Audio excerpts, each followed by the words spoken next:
पर्यावरणातील बदलांना प्रतिसाद देण्याची क्षमता मानवामध्ये चेता नियंत्रणाद्वारे प्राप्त होते.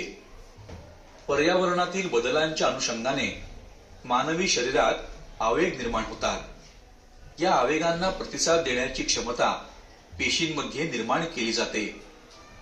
हे महत्वाचे कार्य चेता नियंत्रणाद्वारे केले जाते.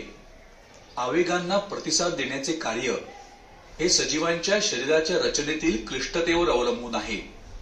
जसे अमिबासारख्या एकपेशीय प्राण्यांमध्ये अशा प्रकारचे आवेग व प्रतिसाद निर्माण करणारी चेतासंस्था नसते, परंतु मानवासारख्या बहुपेशीय प्राण्यांमध्ये आवेगांना प्रतिसाद देण्यासाठी चेता नियंत्रणासारखी यंत्रणा कार्यरत असते.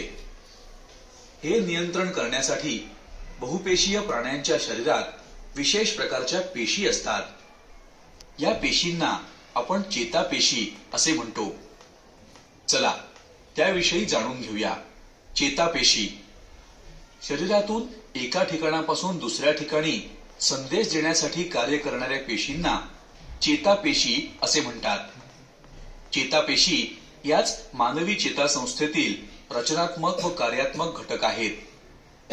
मानवी शरीरातील आकाराने सर्वात मोठ्या असणाऱ्या चेतापेशींची लांबी काही मीटरमध्ये भरते. विद्युत रासायनिक आवेग निर्माण करण्याची व त्यांचे वहन करण्याची क्षमता चेतापेशींमध्ये असते. चेतापेशींना आधार देणाऱ्या व त्यांच्या कार्यात मदत करणाऱ्या पेशींना चेताबंध असे म्हणतात. चेतापेशी आणि चेताबंध यांच्या सहाय्याने चेता बनलेल्या असतात. चेतापेशीमध्ये वृक्षिका, पेशिकाय आणि अक्षतंतू असे भाग असतात. एखादी वस्तू गरम आहे की थंड आहे ते आपण स्पर्श या संवेदनाद्वारे ओळखू शकतो.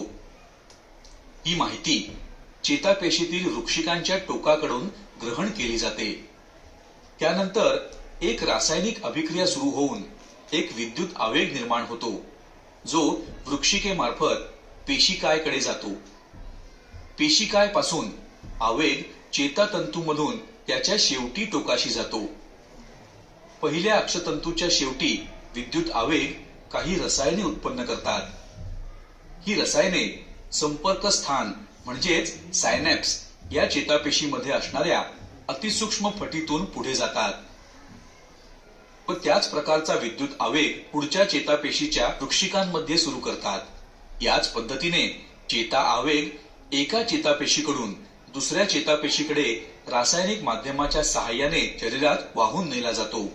अशा